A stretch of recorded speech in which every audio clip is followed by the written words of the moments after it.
All right, welcome to another episode of Sports Therapy. I am your host, the one and only FH Jr. Let me go over the rules for those rule breakers. On Sports Therapy with FH Jr., we are a caller driven show where callers will call in at 940-329-4110, and you will have 2 minutes. You can rip, rant, and kick knowledge about all things NFL.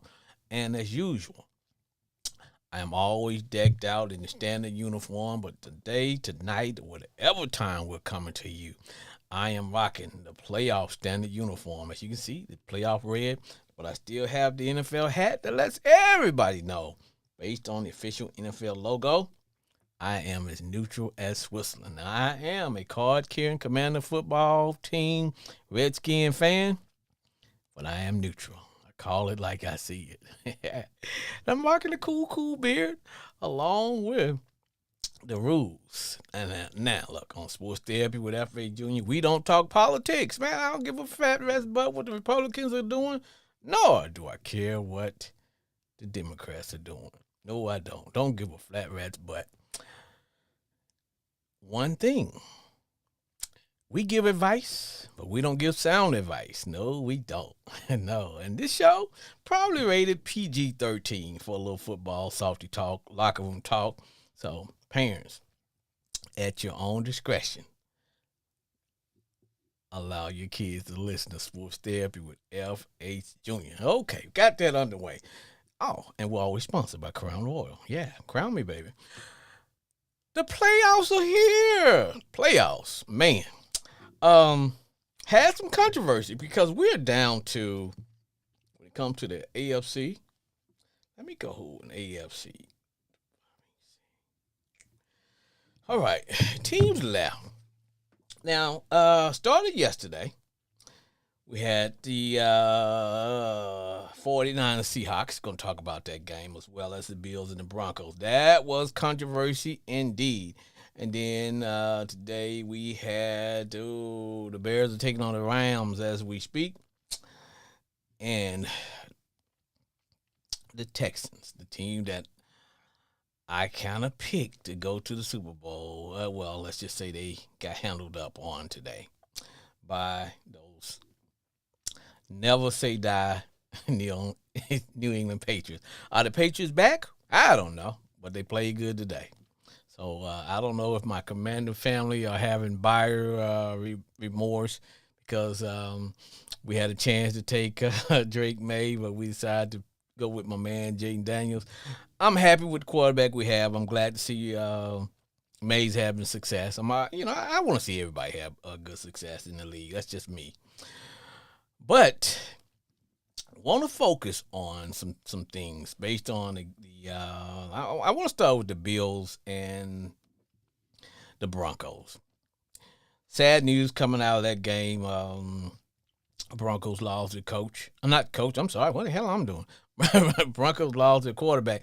I don't know where the injury took place because I went back. I've looked at films. I've looked at just articles, everything.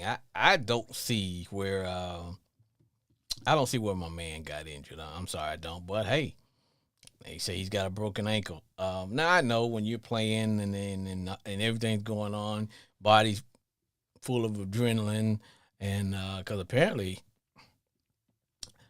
the quarterback broke his ankle, I think during the last play before they did the go ahead play, but I didn't see him get up with a limp.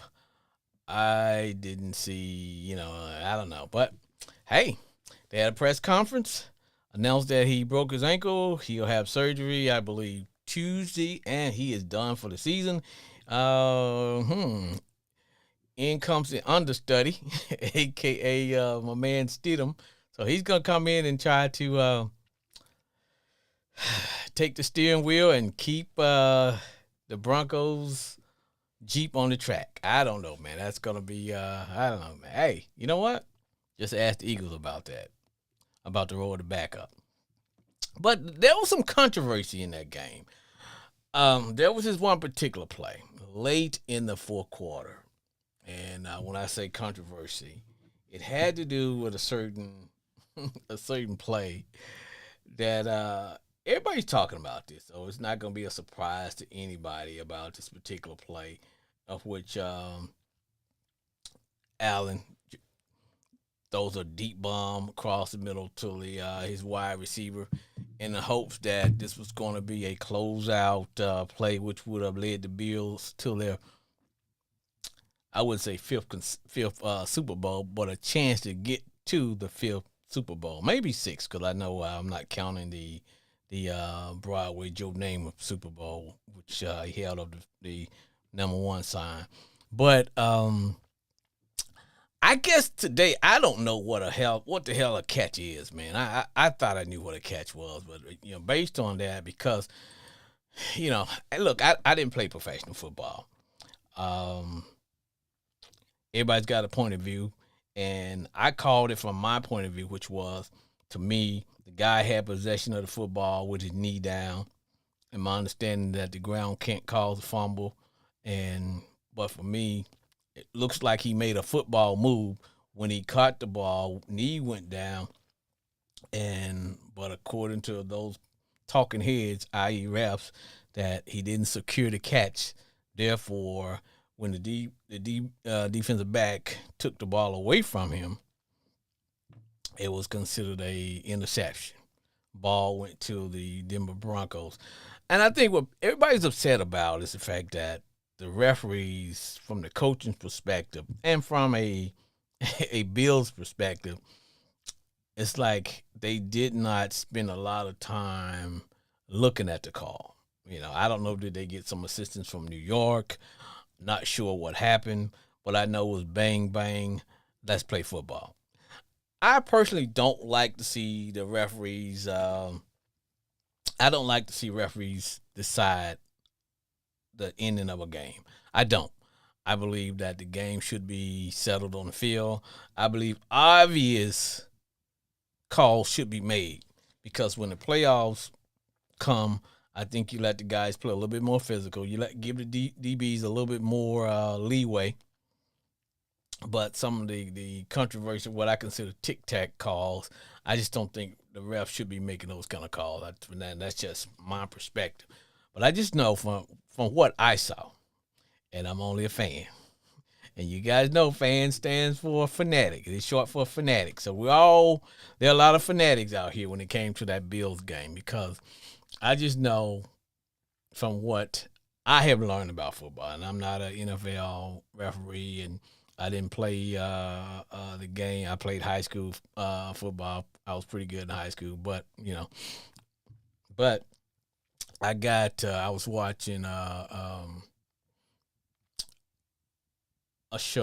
podcast show, in which a former wide receiver, who I have a lot of respect for him, and he gave an answer from a player's point of view, and I mean, I can't disagree. But I can, agree from my perspective, because, he's a player, but he's not a ref.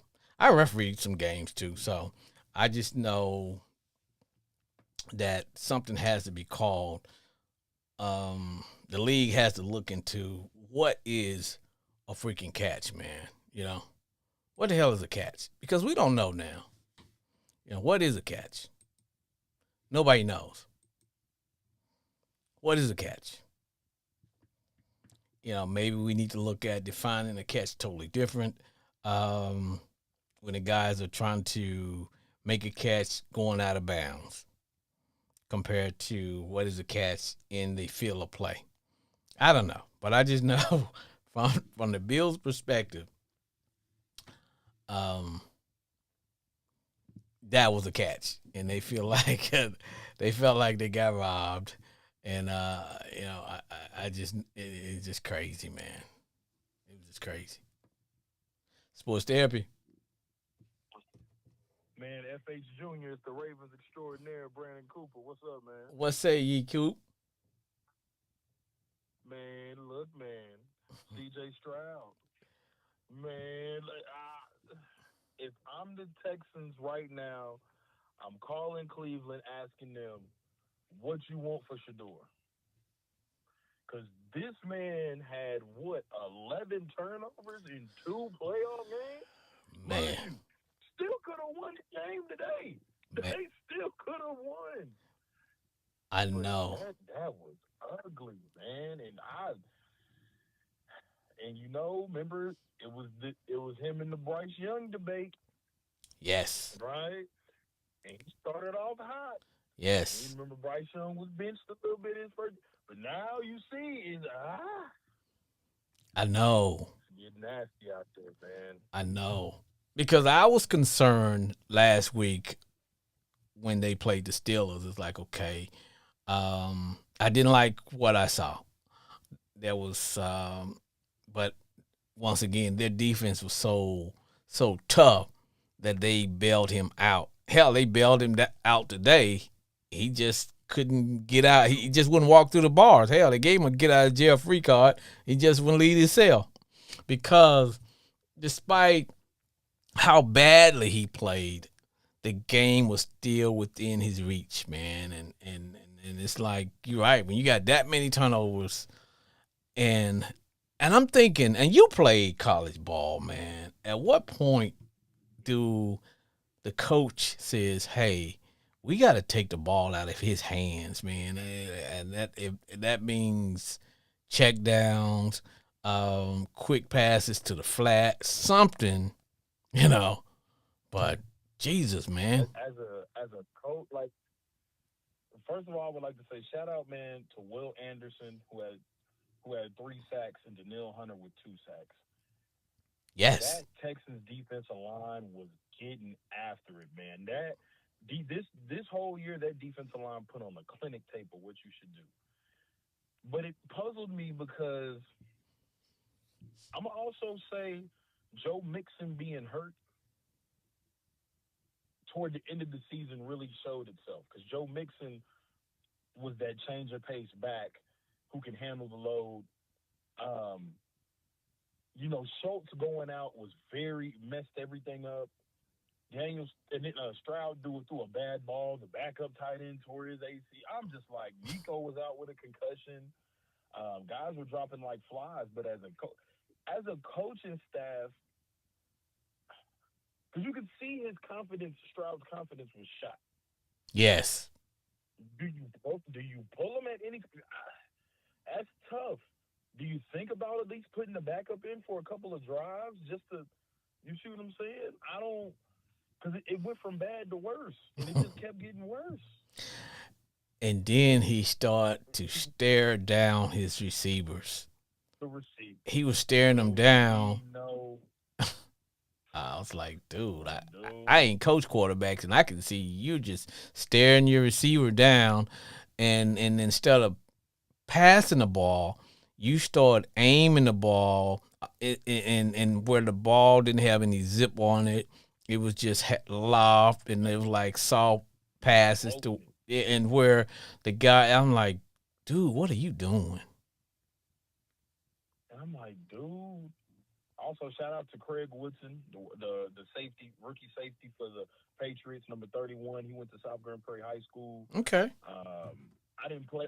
I'm older than I didn't play with him, but definitely shout out to him, man, for repping SGP. But man, I'm looking at Stroud running that offense, man. And the Texans' offensive line, which is getting thrashed. But I'm not seeing C.J. Stroud making the correct audibles. I'm not seeing him use his release valves. I'm not seeing there was nothing that could possibly work for that Texans offense, and yet fourth quarter they were only down 5 points. Yes. And I'm like, man, your defense can only be on the field for so long and stopping these guys. Because remember, these professionals, they practice too. Yes. Like, you got to give me something, man. You got to give me something. I think a key But it just play, wasn't there. one key play that I think helped to break the Texans back was that drive in the third quarter where they were driving, um, featuring the run. Looked like they were on their way in for a possible touchdown. and the tailback fumbled the ball. Bruh.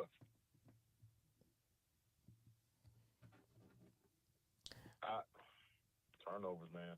And what Turnovers in time of possession. what was sad was that Will Anderson and the Texan defense, they would give Stroud the ball. He's on the 50, and he still wouldn't do anything with it. He still would come in and turn it over. And I'm like, bro, not even putting you in field goal position, which is the crazy part. Like, you're getting the defense is putting you in these great positions, and you're not getting no points, dude. Like, legitimately, I hate this, but like, legitimately, CJ Stroud, you just handed their big ass the game, man. Dude. You can't make it easy. This has to be the easiest cakewalk I've seen to the damn Super Bowl. Yes. Josh Allen got exposed. You had no Mahomes, no Burrow, no Lamar, and you couldn't get it done. And I'm tired of people making excuses for him. Nah, give him the same smoke you give Lamar. Hell, Bo Nix and Josh Allen both got annexed in the same game. Bo Nix got hurt because why the hell are you calling a QB keeper sweep at the end of the game? That's how he broke his ankle. So then, okay, both of them is knocked out. C.J. Stroud hands the Patriots the game. Now the Patriots go to Denver, and you playing Jared Stipp. Man, come on, dog. Get the hell out of here, man. Yeah, man. Like, I don't. Come on, dude. You just giving people the damn game. Barring a miracle, the Patriots are on their way to Super Bowl. Bro, if this man, barring Jared Stidham just waking up one day and he touched the Space Jam ball, or what they do in the movie Him, you know how they injected him with the blood of the grapes.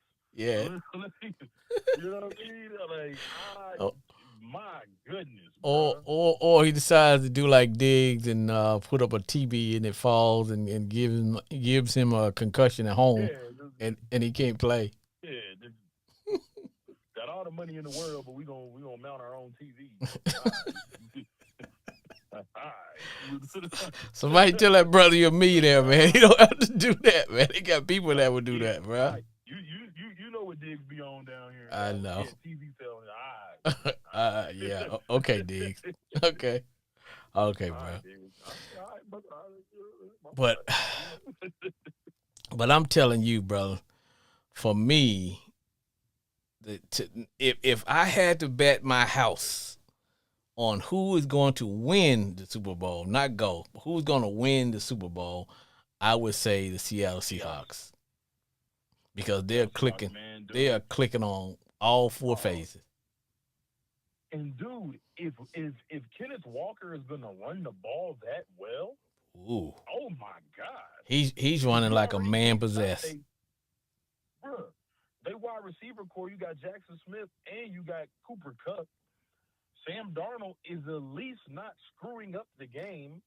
Right? He's a game manager. I'll be honest. Just drive the bus, baby. Oh. And then Mike McDonald, who was the old Ravens defensive coordinator, right? Go figure. Got them clicking on all cylinders. But let me say this too, brother. When the opportunity came to get this particular player, I wanted us to get him, and I don't know why we didn't pull the trigger. I wanted my Redskin Commander football team to get Tank Lawrence. I just figured with the connection to DQ, he would be a Commander Redskin football team player, because that guy is anchoring what the Seahawks defense is all about, man. And they got key veterans in key positions, and they got a young, hungry, no name, get after it defense that can play whatever style you want to play. And the thing is, he's a veteran that can put other people in the right position. Yes. And I'm watching Tank Lawrence redefine his career, and I like it. And hell, if Michael Parsons didn't get injured, that's a whole different ball game there. Which goes to show you, like, bro, Dallas, y'all, come on. But the relationship, But the It's a lot relationship slimmer. between those You two forget wasn't good, brother. The, it wasn't. It and, wasn't. and And go ahead.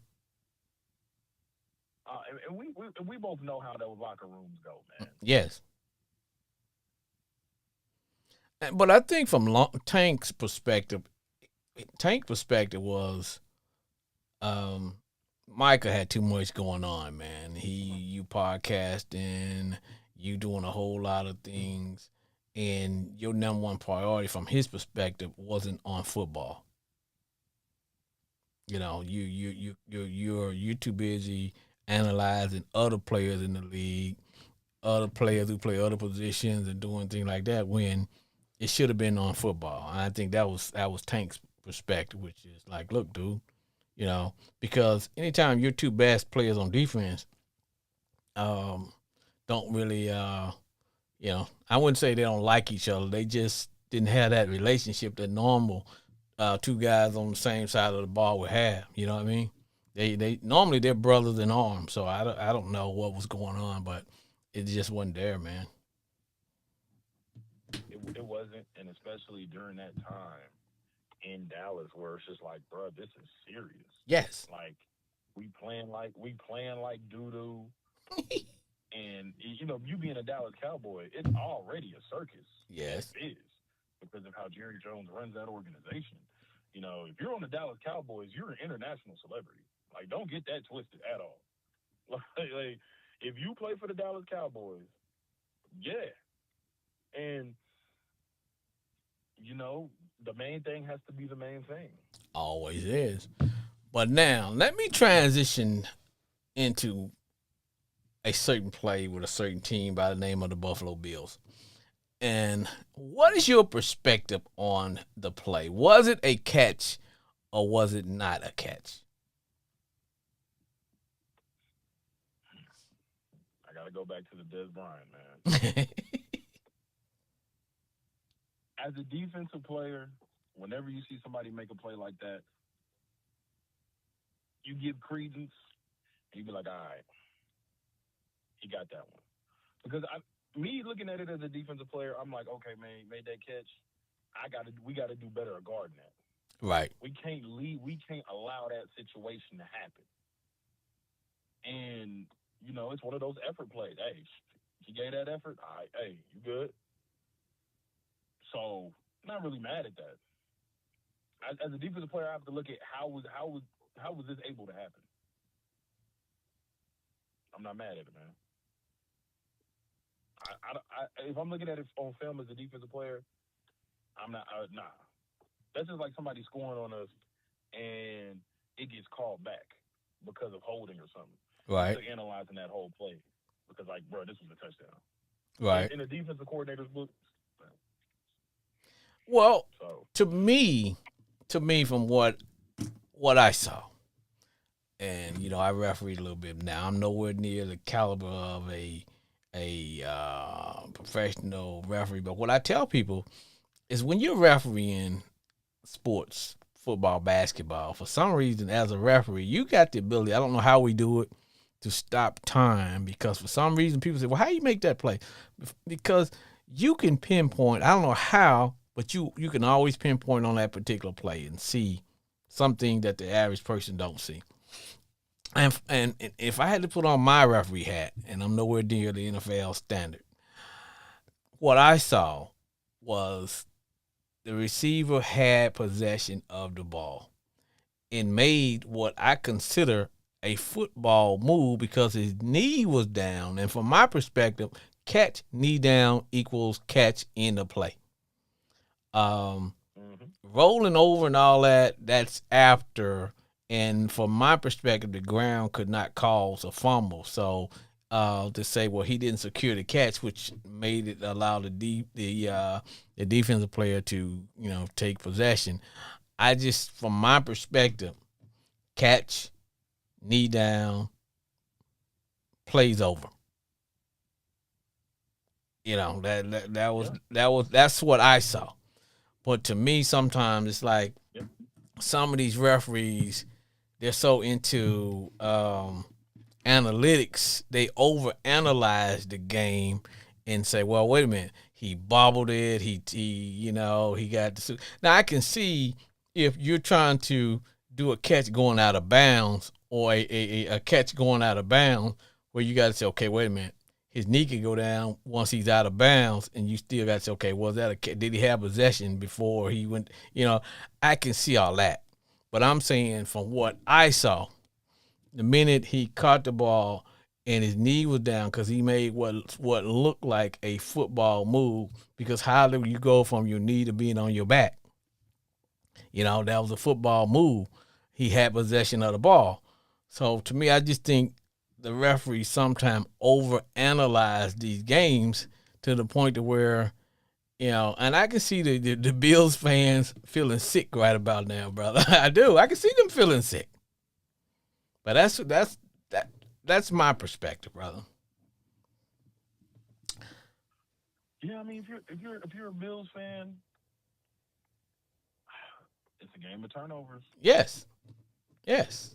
It's a game. I mean, if you're a Bills fan, you shouldn't even be in that position. Like, it's a game of turnovers, dude. A game of Interceptions, turnover. fumbles.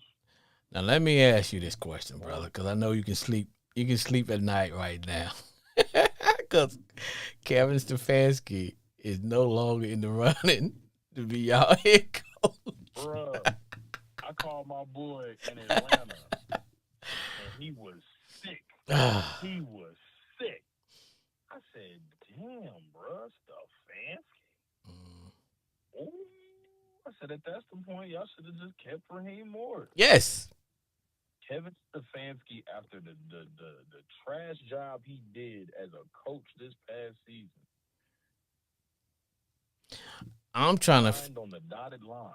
I'm trying to wrap my brain around how do you go from having a complete losing season as a head coach, get fired, and you get another head coaching job before some of these candidates um, who just trying to get into the league, got good records, doing, because at some point, when do your resume mean something?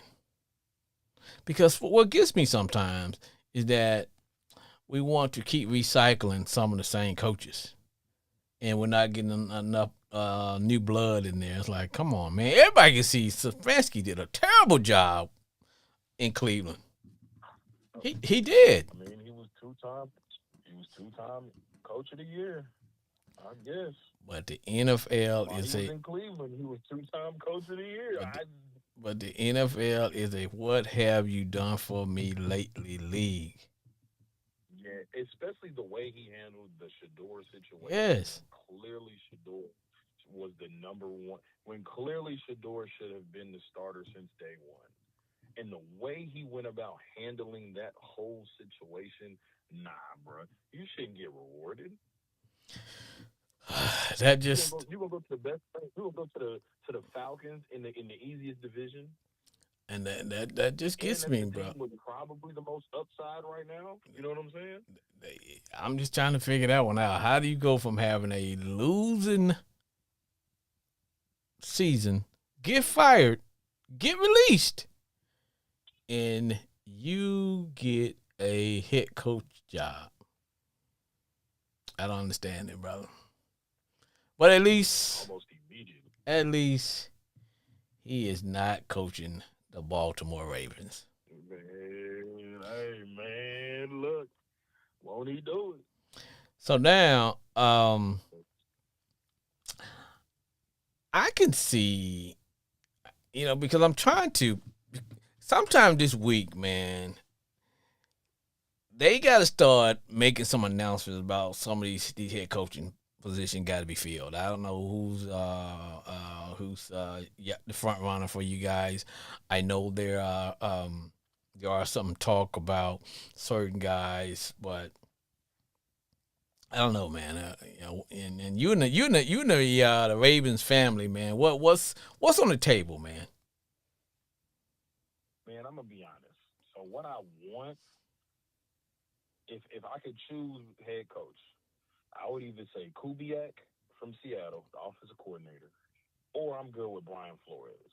The way I look at it is this: our offense was good enough to put points on the board. Our problem is we just ain't running the ball when we need to, right? However, our biggest Achilles heel was our defense. Literally, our defense. First game of the season when we played the Bills, our defense was let Josh Allen score 25 points Right. in a few minutes. I'm going to say I'm not mad with Brian Flores because we need that defense straight.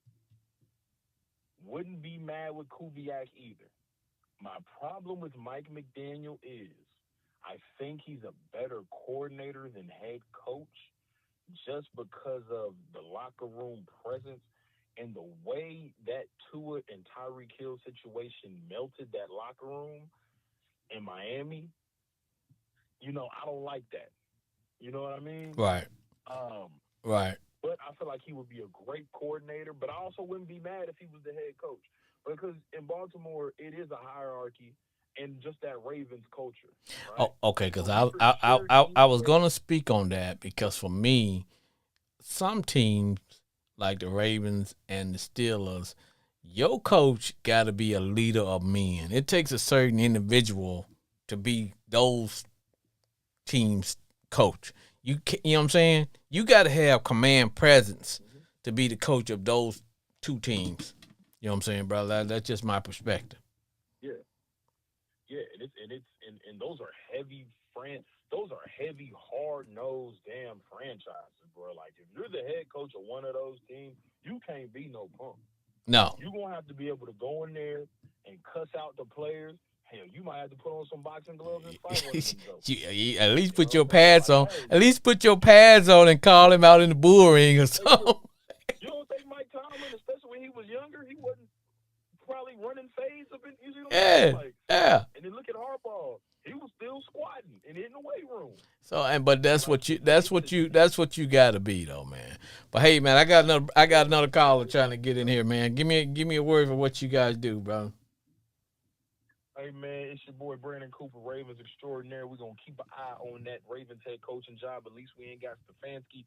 Super Bowl predictions. I'm gonna have to go with Seattle, and you know what?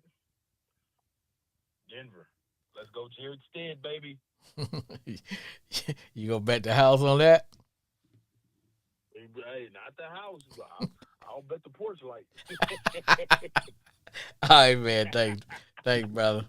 All right, yes sir.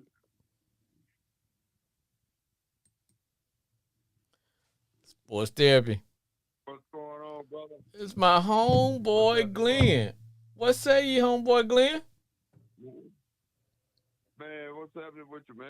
Sitting there checking out these rounds and barrels. Yeah, man. So now, are the Bears gonna answer the universal question tonight, man? Do a bear shit in the woods, That's a brother. good, that's a good question. That's all we That's want a to good know, dog. question. I don't think they're gonna make it, man. Uh, But it's a good game, though.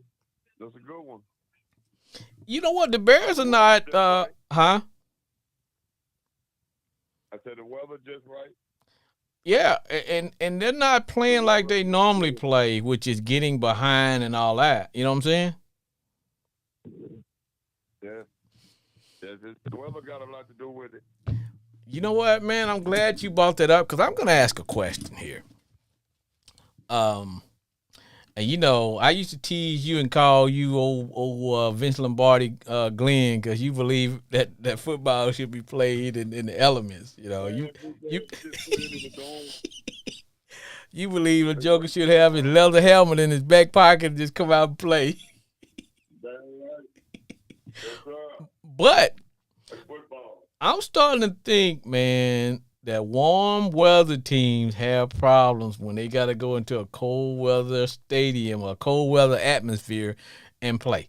I think I saw that with the Texans because Stroud played like crap. Is it because he's coming from the warm state of Texas? Because hey, look, I'm in Texas. I'm gonna tell you, man. There's some days we wake up in the middle of January and it's 85 degrees.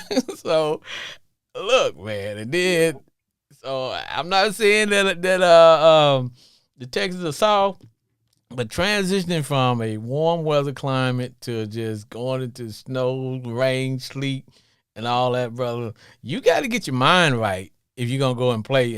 And for some reason, man, it was almost like CJ did not want no part of the elements, brother. Man, but C.J. Stroud, he played at Ohio State. That shouldn't be no excuse though. I know he come from a cold weather place, Ohio State. A Yeah, lot but of them guys, that's what they should put their bootstrap on. but look how long ago that's been, bro. See, when he was playing for Ohio State, he was hungry and didn't have no money and didn't have all that. But now that it's been 3 years, he got plenty of money in his pocket. Like, man, I don't feel like going out and all that crap because, brother, he played Man, terrible. they He played playing like terrible. garbage today, man. And I'm gonna tell you this, Sure homeboy did. Glenn, I didn't see any growth. I haven't seen any growth from C.J. Stroud from his rookie year to now. In fact, I've seen a decrease. It's like he's not getting better. It's like, dude, you're getting worse. You get it just right. You haven't improved. Yeah, you haven't. Because He hadn't done nothing since his rookie year. with that defense, man, with that defense, homeboy Glenn, He come in on, practicing now. huh? Yes, he ought to be in the practice. He ought to be in the practicing now. I'm like, For real. and as I was telling um Coop, I was telling Coop, I said, man, he started to stare down his receivers. He lost all confidence in himself, man. And how could you have played in big stadiums like with, Ohio State, big games like that? And how do you lose? And you've been in the league, this is your third year. You're not supposed to lose your confidence in yourself. I'm sorry you don't. You just got to keep doing what you're doing. But there was some times, man, he would just stare down the receiver, and the defensive backs would just know, okay, you looking at this guy, this is where he's throwing. So we're going to, step in there, either get an interception or knock the ball down. He wasn't going through any progressions at all. He sure haven't improved in it, man. And it just, I don't understand it, man. It's like he had a stalemate, man. And I had text you told him, man, they ought to replace him for the other quarterback, man. Yeah, I because would have.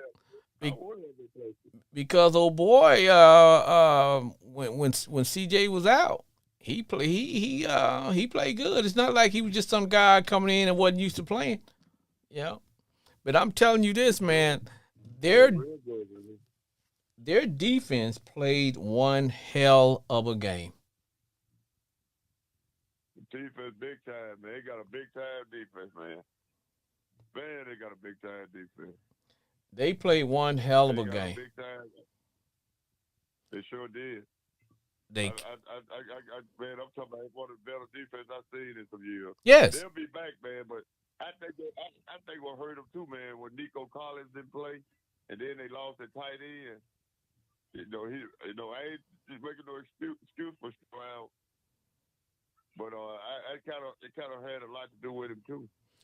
yeah, but man, some of those tunnels were self-inflicted, man. They had nothing to do with your wide receiver. Now maybe because your tight end is your safety blanket, I can see that, but I just noticed last week, man, he was starting to just throw pillow passes, and and instead of stepping into his passes and just knowing where you're going with the ball, I was starting to notice last week.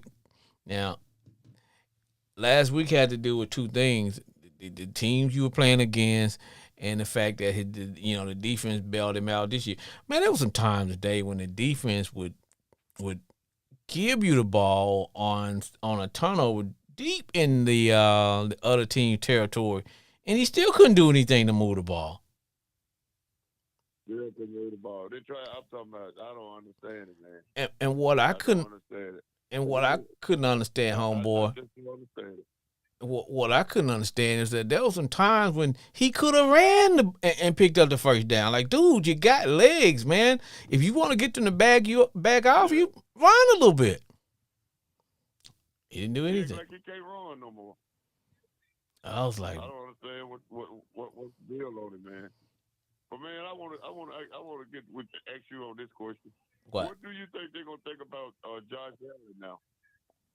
Because he 0-7 in division. I mean, in the playoff round. Let He done lost. let me they can't keep up with that same energy. let me answer that question about all of them. You know, at the beginning of the year, this is what I said, and I'm not gonna change. I said, and I named the teams.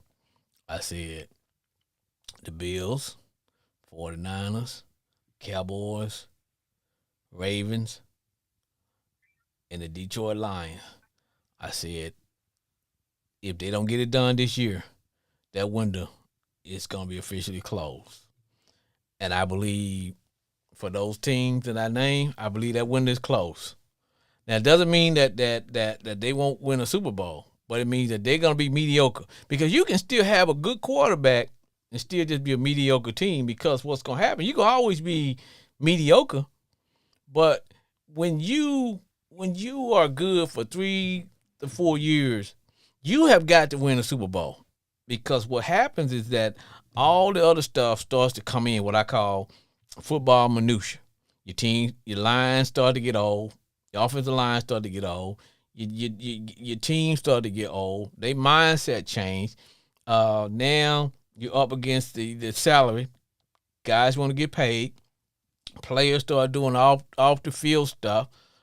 Off the field stuff. Fans start to get, rowdy because they expect some stuff. The relationship between the players get tired of hearing the coach. Other teams don't caught up with your scheme and what you're doing. All of that builds into that, and it comes into the picture, and it throws off your whole team chemistry, because now those guys are not young anymore, so you can't just tell them to do things. So now it's a business to them. They're not going to make tackles that they used to make when they were first in the league or whatever, because now they're like, okay, wait a minute, this is going to be my I can't get hurt because this is my contract year. So to me, when you got teams like Josh Allen, the Ravens, 49ers, the Detroit Lions, when you got those type of teams and you've had that for 3 to 4 years and you didn't get it done, bro, that window closes. And what's happening is that you get some younger teams that's on their way up. And pretty soon, they're younger, they're hungry, and they got a lot of cap room. And some of your same players who's trying to get paid, they're going to go to these other teams that got money to pay them. So I think Josh Allen, Lamar, and all those guys now, they're going to start seeing them as good players, but they're going to like, okay, they're not going to get that opportunity. Now, they may win a Super Bowl, but they're not going to be teams that you're going to fear every year. Because now, try to make it look like Josh Allen in Buffalo, like he needs some help. But then Lamar Jackson when he do the same thing, they give him a negative image. But should Josh Allen do the same thing? They try to uphold for him. Well, see, that's why I say for me, all of them in the same category now, because I think Josh is the point where he can't get it done. Can't get it done. Just can't get it done. He always selling. He always selling in division round or championship round. Because the reason I say that is who has all the money? The quarterback. All the money going to who's the face of the team? The quarterback. So they expect you to get it done. Yeah. Same with Lamar. Yeah. Lamar, we paid you. Gotta get it done. Yeah. Now. That's right, man. Now you notice I didn't mention the Eagles, because the Eagles got Super Bowl. I didn't mention Kansas City, the Chiefs, because they got Super Bowl. Yeah, got Super Bowl. Yeah. And the Eagles got been the one and have one. Yeah. And the same with the Detroit Lions. Yes. The man, they my favorite to win it right now. Man, that's who I got to win it. I got the Seahawks. Yeah, Now, I actually thought it would be the Seahawks and the Houston Texans. I thought they were those two teams were going to be the teams that are going to be in the Super Bowl. But now I think it's going to be the Seahawks and Denver. No, I'm sorry. No, I don't yeah, think Denver's going to win because they got back a quarterback. I think it's going to be the Seahawks and the yeah. Patriots. That's New England. Yep. Yeah, they played before in the Super Bowl. I think Seahawks for sure get them, man. Cause they loaded. They got depth at their defensive line position. They can rotate, and it don't hurt them. And Nope. they solid. They solid at both sides of the ball. When they picked up Rashid Shaheed, they kind of helped. They put him over the top, man. And with the Seahawks, all they got to make sure is Sam Darden just drive the bus, baby. Don't do nothing crazy. Drive the bus. When we put you in a position to make plays, make plays. You know, just drive the bus. But I just think, huh? They have some good wide receivers, man. Yes, they do. They have some good wide receivers. And man, they beat the hell. They beat the hell out of the 49ers, man. They beat the hell out of the 49ers. Man, I'm talking about Floyd. They did. They did that, man. Brother, I'm talking about beat them soundly. brother, I was watching the game and I took a cat nap between halftime. And I guess I must have slept through the third quarter, man. When I woke up, they had put a 40 burger on the 49ers, man. I had to go back and see what happened. I was like, ah, whoa. And Yes, it was, they beat the hell out of them, man. they solid on position. They are a solid They football solid team. on both sides of the football, man. Yes, they are solid. I'm talking about both sides. Homeboy Glenn, do you think that play was a catch? The Bills received. Was it a catch or was it not a catch? Oh, you know, everybody got an opinion on that. Man, that's one of the toughest plays I've seen in football in years. And I'm gonna say, man, I feel like the defender took the ball from him. Okay. And I tell people for that, you're right. There's so many perspectives on it. Now, only reason for me, I thought it was a catch. It was all because, to me, now this is what I saw. It's just in my perspective. I just saw when the receiver caught the ball, he made what looked like a football move, and his knee was down. And for me, when your knee goes down, because your knee counts as 2 feet, knee goes down, play ends right there. Now whether he get on his back and then secured and it was taken from, I just thought the minute his knee went down and he had a clear catch that the play should have been over. But then again, But you know what, man? That play right there was faster than the man's eye was. oh yeah, you're right. Because when they slow it down, we can easily criticize and whatever. But when you see it in real time, and what the referee was seeing, yeah, it looked like bang bang, he didn't catch it, and the guy took it from him. Yeah, and then they say go back and do the replay. See, man, I'm gonna tell you something, man. That replay shit is full of shit to me anyway. You got replay, then you got certain times you can't use the replay. What the hell is the replay for? For plays like that. You're supposed to make that play right there, man. And see, That dude, that coach called timeout. Usually when a coach calls timeout, that's what they call timeout for them to look at.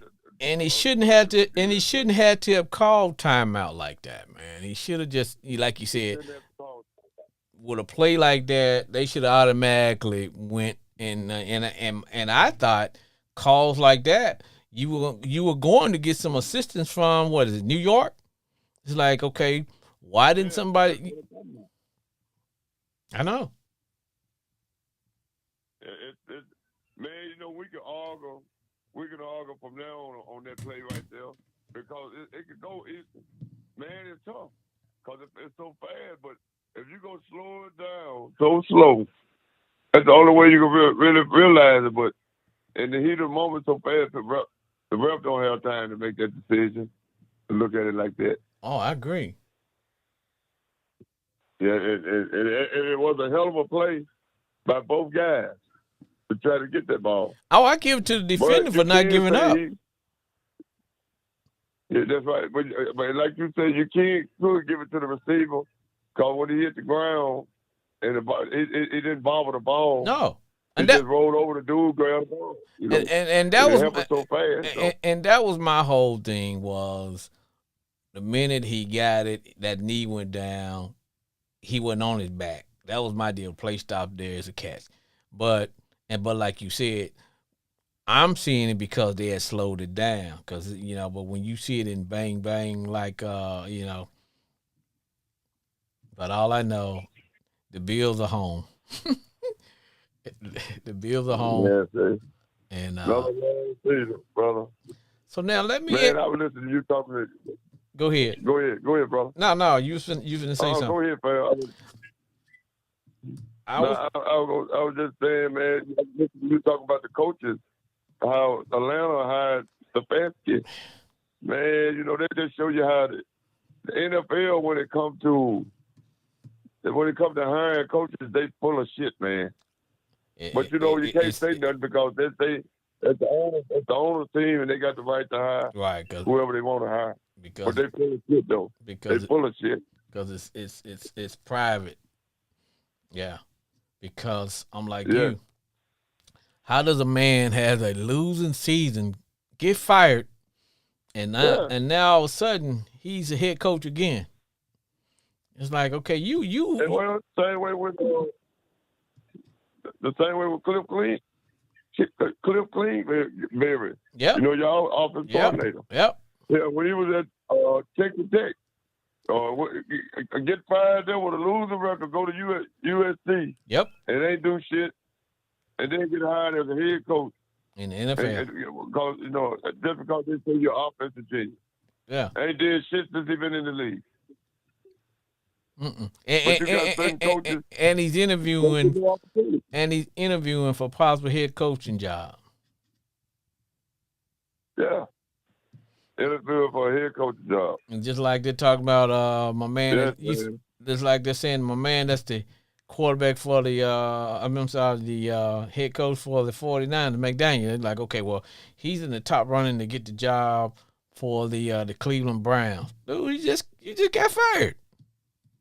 Yeah, that's what I'm talking about, man. It ain't number the fraternity. Seems that way. And I can't say what I want to say because and it's the truth, but it ain't nothing but it ain't nothing it's like a fraternity. Yeah. It's because most of them coaches they hire ain't worth for shit at all.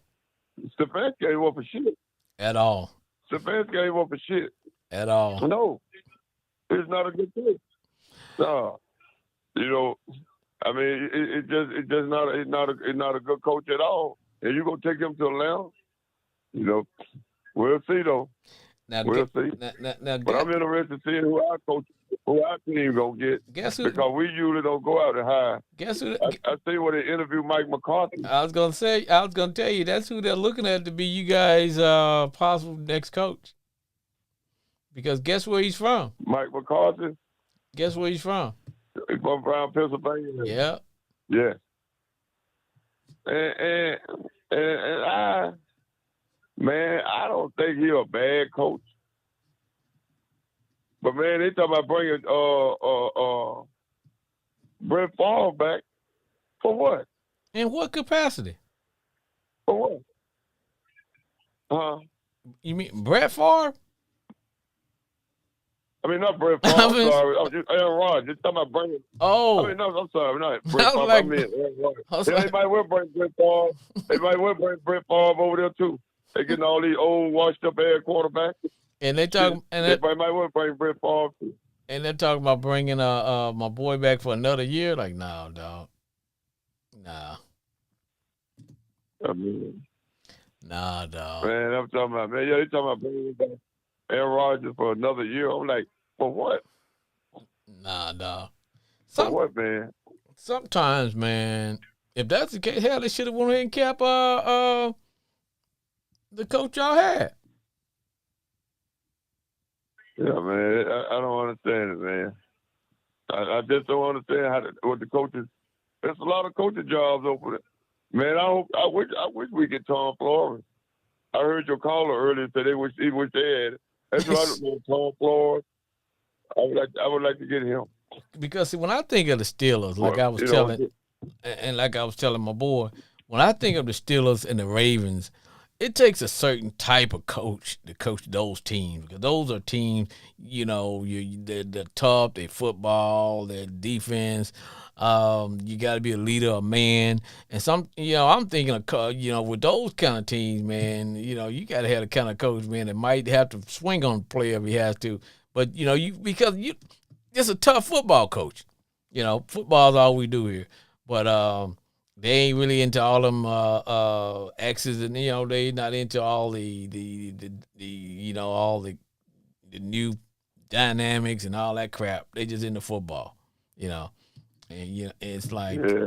I don't know, man. I don't know, but I know this week. I know this week teams have got to start having some coaches in place, man, and they got to. Yeah, there's a lot of them out there, man. So now, I'm quiet with coaching. So now, who's the longest tenured coach now in the league since Andy.